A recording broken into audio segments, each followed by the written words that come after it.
Berhubungan dengan tadi supply, production chain, logistics dan lain-lain, demand masyarakat kan kadang demand masyarakat tuh begitu tingginya di kita ya, hingga ya kita harus akui ya sekarang pasar jersey Indonesia juga banyak yang saturate dengan jersey KW gitu istilahnya. Nah, ini kan problem yang dihadapi almost semua lah penyedia aparel. Nah, kalau mungkin dari Kelme sendiri, apakah ada langkah pencegahan atau langkah mitigasi dari hal itu, Pak? Oke, ada beberapa langkah yang sudah kita ambil sih dan kita Ya. siapkan. Tapi sebenarnya kalau saya melihatnya ini sebagai good problem. Oke. Karena sebuah brand itu sampai bisa diapresiasi ada KW-nya, Bener. berarti the demand is there, Iya. the hype is very hot gitu Iya. kan.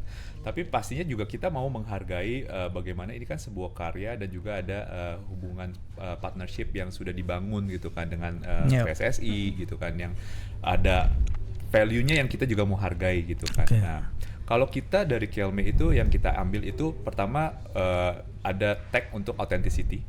Oke. Yang kita akan lakukan, yang kita sudah persiapkan, dan harusnya dengan tag authenticity ini bisa memberikan kepastian dan juga kenyamanan buat teman-teman yang nanti beli bahwa oh ini otentik, dan bisa dicek juga sampai ke level mereka scan dan segala macamnya untuk Oke. scratch dengan password dan segala macamnya. Itu sudah dipersiapkan. Harusnya sih ini juga bisa menjadi ajang untuk bisa kalau yang pasti itu seperti ini. Nanti kita juga pasti akan sosialisasikan, komunikasikan juga di semua social media channel kita yang memang official gitu. Jadi biar teman-teman juga ada peace of mind lah. Itu satu. Yang kedua yang kita lakukan adalah ketika kita masuk itu di market Indonesia, secara strategis memang kita memilih online first.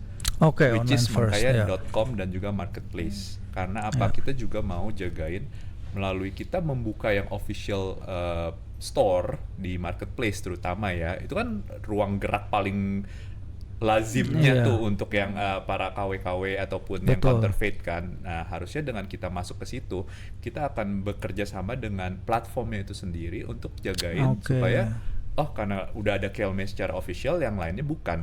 Intinya gitu.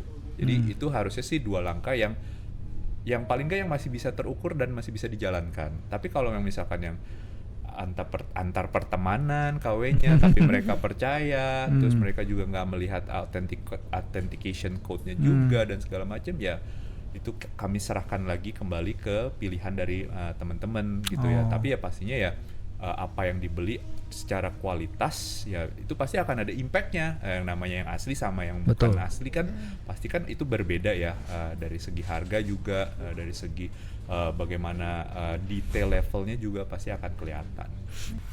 Oke, Pak, ini kan kita melibatkan supporter ya pasti ya dalam semua aspek kegiatan kita. Di sini nih udah cukup banyak sebenarnya yang juga nanya nih ke saya, menitipkan pertanyaan lah terkait Kelme. Ini lagi-lagi bukti bahwa emang fans sepak bola kita sangat peduli terhadap jersey timnas.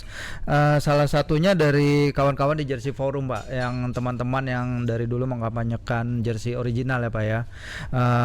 Mereka juga udah berpengalaman sekali dengan dunia jersey. Dia kan nanya bagaimana upaya Kelme memperkuat positioning di Indonesia, mengingat mungkin brand mindset Kelme maybe untuk sekarang masih di bawah Big Three, terutama di pasar Indonesia, Pak. Apalagi pasti kan dibanding-bandingkan, apalagi para kompetitor kan ikut melakukan bidding, itu seperti apa, Pak? Ini kayak ada satu lagunya ya, Ojo dibanding-banding. Jadi tiba-tiba langsung keinget ini. Saya rasa mungkin kita akan membiarkan nanti ketika sudah hadir, teman-teman bisa melihat sendiri kualitasnya dan juga bagaimana desainnya dan seperti apa.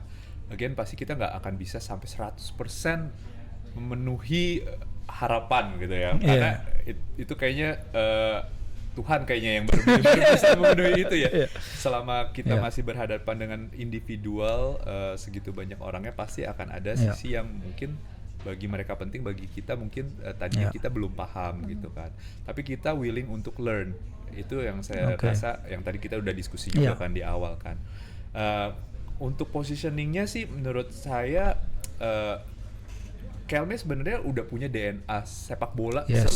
selama itu. Benar. Dari tahun 1960, dan kita kan bukan brand yang mungkin bagi beberapa teman-teman yang baru lihat gitu kan, jadi baru tahu.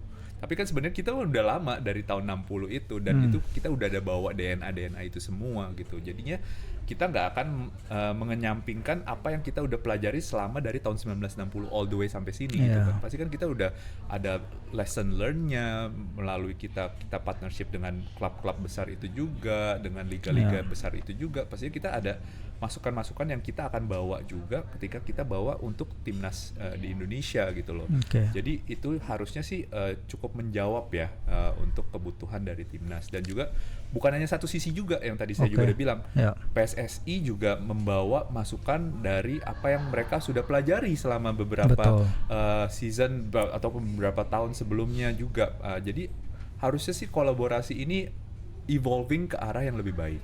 Mungkin itu yang saya bisa garis bawahi ya. Tapi apakah bisa nanti sempurna sesuai dengan maunya netizen atau teman-teman Indonesia? Iya, itu balik-balik lagi hanya Tuhan yang kayaknya bisa memenuhi itu. Yang kita bisa lakukan adalah kita berusaha untuk nanti open minded, kita mendengar dan kita akan berusaha untuk bisa bereaksi lebih cepat aja.